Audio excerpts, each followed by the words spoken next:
дуруд шунавандагони гиромӣ.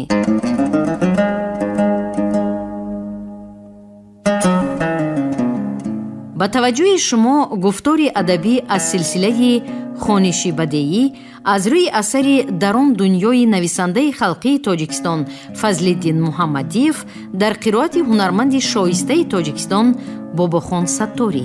оғози гуфтори 34.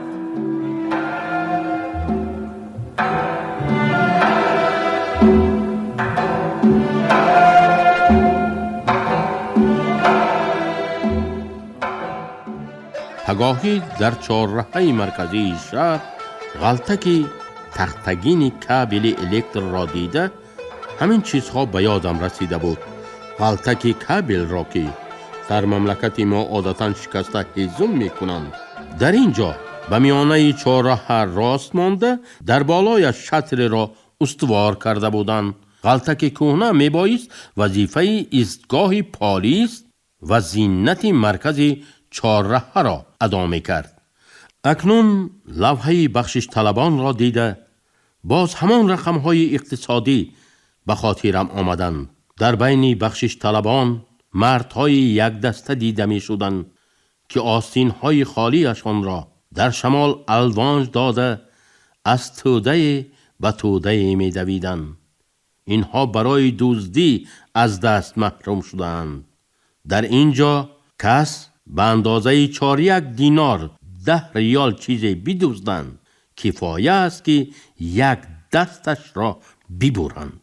قرآن مجید اگر فراموش نکرده باشم در آیت 42 سوره 5 فرموده است دست دزد را خواه مرد و خواه زن از آرنج بالا ببرند، شاید تا که از ما یعنی از خداوند رحیم به او پند برسد. اگر دزدی تکرار شود پند را هم تکرار می کنند، دست دیگر را نیز می برند. کسی نمی پرسد که چرا دزدیدی، چی شد که به این حال تباه رسیدی.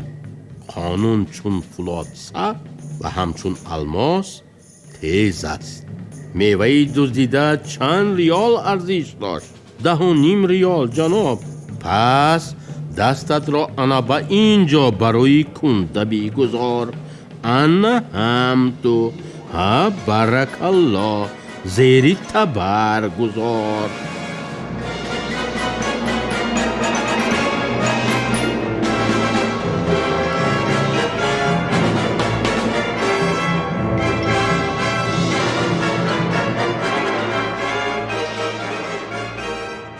سالهای پیش زیاده از نصف بینوایانی که به این طریقه درس تربیت می گرفتند هلاک می شدند.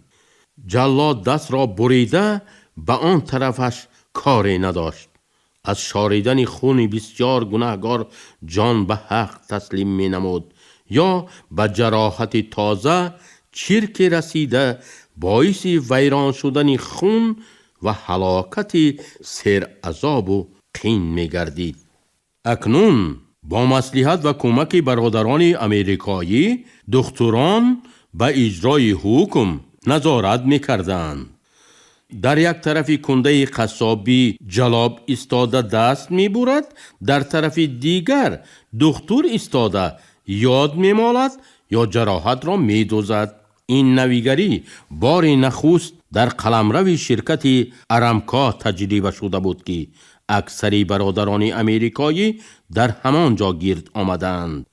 از آنجا به دیگر شهرهای کشور جاری شده رفت. احتمال یگان روز نماینده شتات‌های متحده امریکا از منبر تشکیلات دولت‌های متحد یا یگان منبر بلندی دیگر برآمده طلب کند که این نیکی آنها نیز در فهرست نکوکاری‌های به خلق‌های شرق کردهشان با آب طلا قید کرده شود. عجب نیست، عالم حدیث گفتند.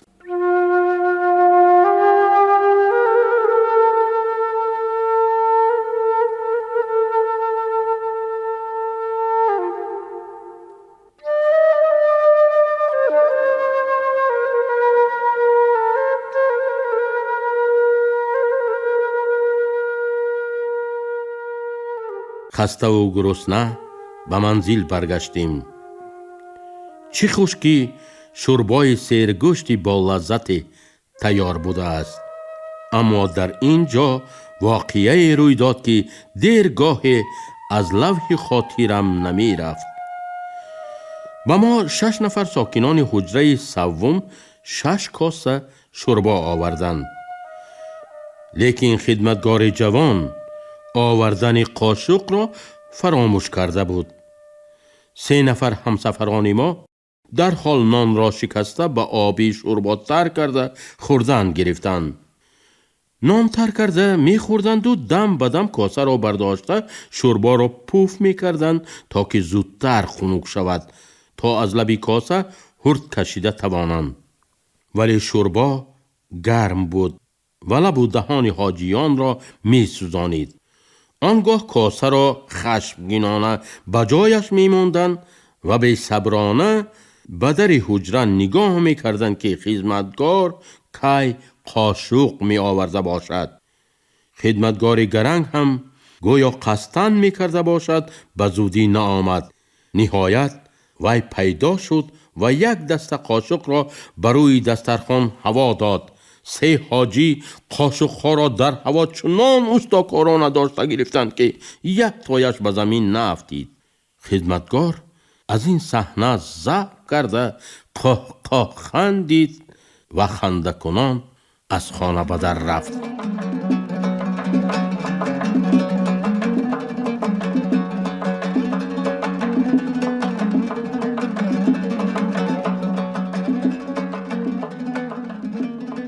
اسرافیل اول با سرش به سوی آنها اشاره کرده به من تبسم نمود. هنر را دیدی؟ می گفت او گویا.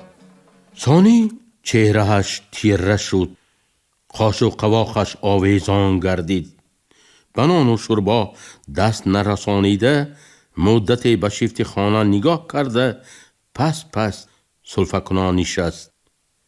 مرحمت کرده بگوید که عاقبت به سخن در آمد اسرافیل یک باره به هر 3 حاجیان چابک دست مراجعت کرده پیش از سفر به ما چی ها تعیین کرده بودند؟ این چی کاری بود که حاضر کردید؟ آیا فکر نکردید که وای بچه در حق ما خلق سویتی چی میگوید؟ حاجی ها به نطق بغایت ادبی و با ادبانه نایب الرئیس خود با سری خم گوش داده خوردن را دوام می دادند.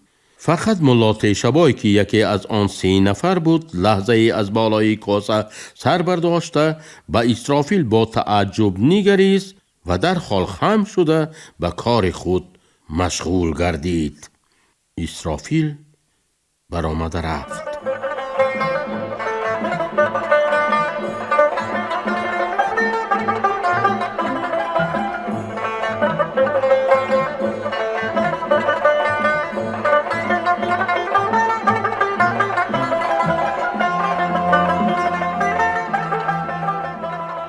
تا به همین قریبی ها در بالای خوراک جای نشست یا خواب کودکانه و حریصانه تلاش کردنی همسفران یا در سری دسترخوان و کوچه سیر آدم به حضور بینی کافته نشستنی آنها را دیده غصه می خوردم. چند بار مداخله هم کردم. سخنم گویا تأثیر می بخشید و اوضاع شنوندگان تغییر می یافت، اما بعد ساعتی می دیدم که باز همان احمدی پارینه، باز مخصومی میج دهان یا ملا تیشبای یکتگی آفتاب را به تگی بالینشان روز کرده می خوابیدند تا که بامداد از همه پیشتر طهارت کنند. باز یگان کس یا در کوچه یا در خانه کنسروی اناناس یا نیم شیشه کوکاکولا را از دست شریکش هنوز او حقی خود را نخورده قریب چنگ زده می گرفت.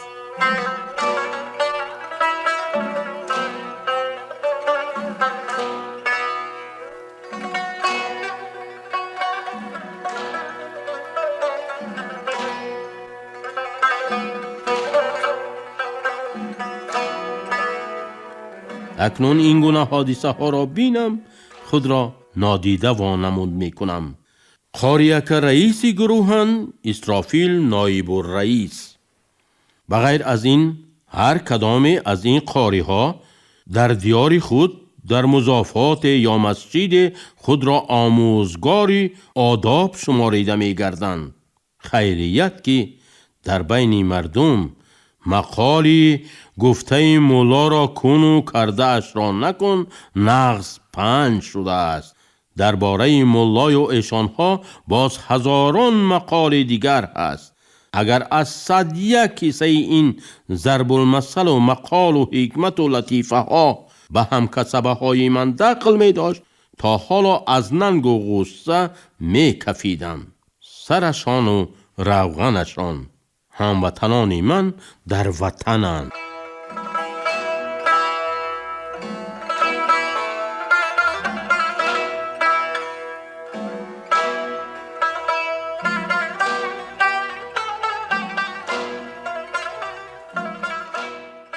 با همین گونه ملاحظه ها مثل اسرافیل به علامت اعتراض از شوربا دست نکشیدم.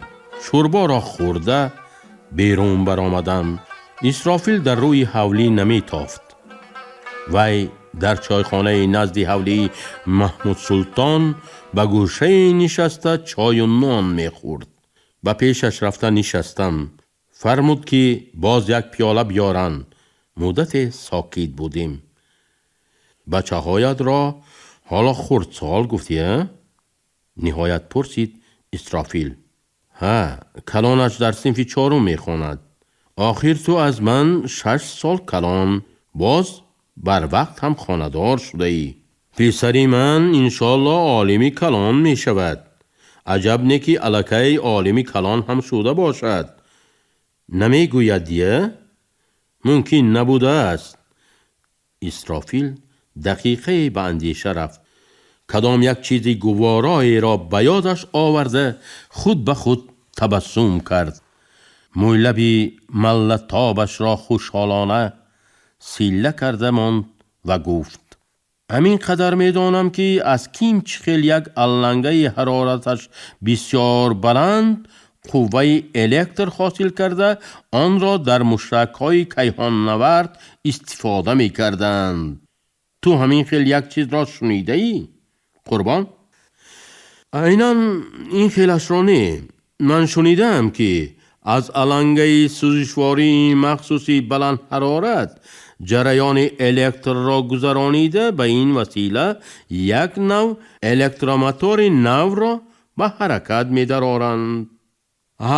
شاید همان باشد. من از این گونه مسئله ها کم واقفم. خدا را شکر پگاه به جده مبارکه می رویم. از آنجا به خرطوم. بناخواست آهی سبوکی کشیده گفت اسرافیل. آره، زیارت مدینه به پایان رسید. پگاه به جده مبارکه می رویم.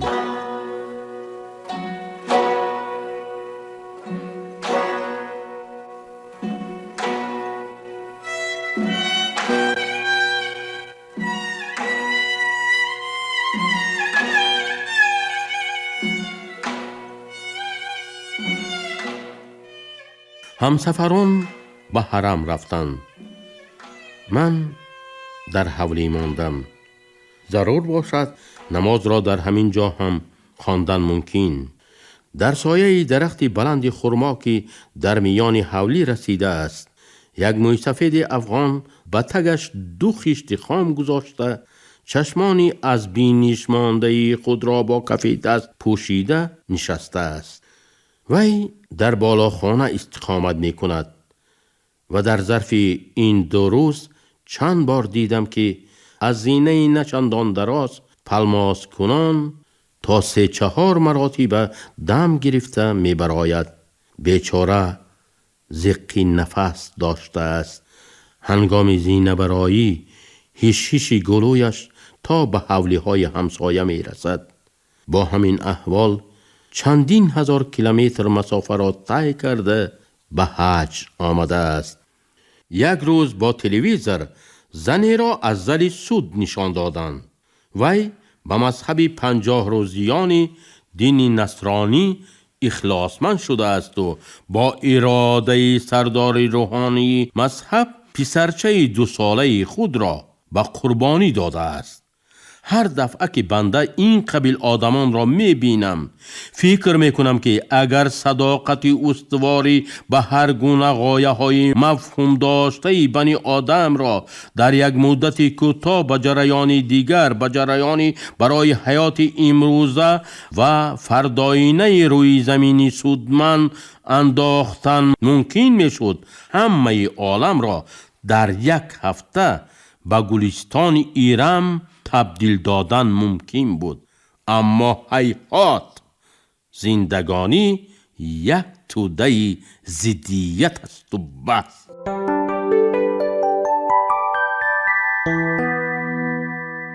حاجیان افغان و ایرانی در روی حولی جنب و جول دارند.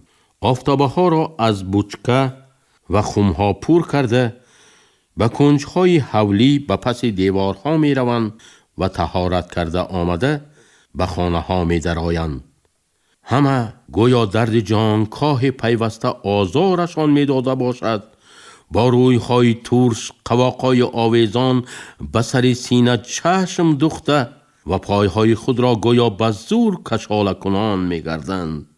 کوچه ها و میدان ها، حولی ها و رسته ها از آدم پر، ولی از یگان گوشه صدای خنده، هزل و متاعبه، حتی اشوله بلند نمی شود.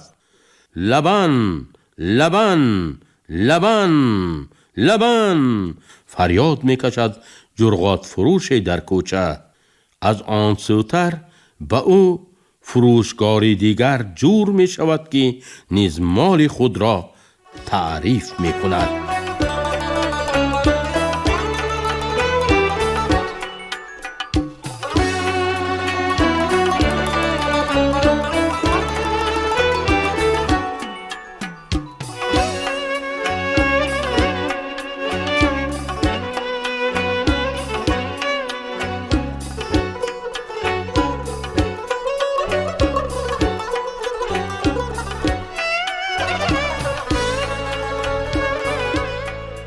شنوندگان گرامی، شما گفتاری ادبی را از سلسله خوانش بدیعی از روی اثر درون دنیای نویسنده خلقی تاجیکستان فضلالدین محمدیف شنیدید. راوی هنرمند شایسته تاجیکستان باباخان ستاری، کارگردان شیرالی نغزلی، محرر آبیجان سیدزاده. انجام گفتار 34